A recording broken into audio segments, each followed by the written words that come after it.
പെരിയാറിലെ രാസമാലിന്യം സംബന്ധിച്ച റിപ്പോർട്ട് വാർത്ത നിയമസഭയിൽ ഉന്നയിച്ചു പ്രതിപക്ഷം. റിപ്പോർട്ട് പഠനം ഗൌരവമുള്ളതെന്ന് അൻവർ സാദത്ത് എം.എൽ.എ. പറഞ്ഞു.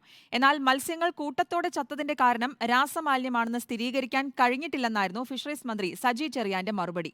യഥാർത്ഥ കാരണം പരിശോധനകളിലൂടെ കണ്ടെത്തി പരിഹാരം കാണുമെന്നും മന്ത്രി പറഞ്ഞു.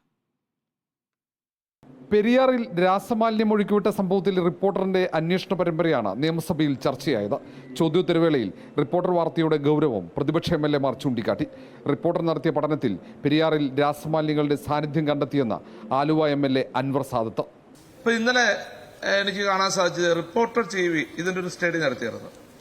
ആ റിപ്പോർട്ടർ ടി.വിയുടെ ഒരു പഠനം, ഒരു കൊച്ചി ശാസ്ത്ര സാങ്കേതിക സർവകലാശാല നടത്തിയ വെള്ളത്തിന്റെ പരിശോധനയിൽ അമോണിയം, സൾഫേറ്റ്, നൈട്രേറ്റ് എന്നിവ അപകടകരമായ വിധത്തിൽ കലർന്നിട്ടുണ്ടെന്നും അവര് ഒരു വാർത്ത പുറത്തുവിട്ടിരുന്നു. പെരിയാറിൽ രാസമാലിന്യമില്ലെന്ന് PCB പറയുമ്പോൾ റിപ്പോർട്ടർ നടത്തിയ പഠനത്തിൽ രാസമാലിന്യം കണ്ടെത്തിയിട്ടുണ്ടെന്ന് ഉമാ തോമസ് എം.എൽ.എ. ചൂണ്ടിക്കാട്ടി.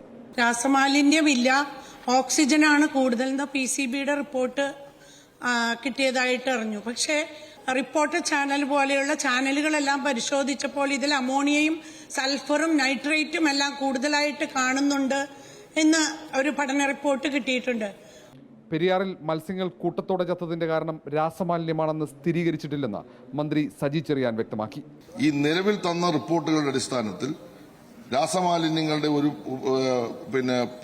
കുഴപ്പം കൊണ്ടാണ് മത്സ്യം ചത്തുപൊങ്ങിയത് എന്നത് പൂർണ്ണാർത്ഥത്തിൽ നമുക്ക് അംഗീകരിക്കാൻ കഴിയില്ല.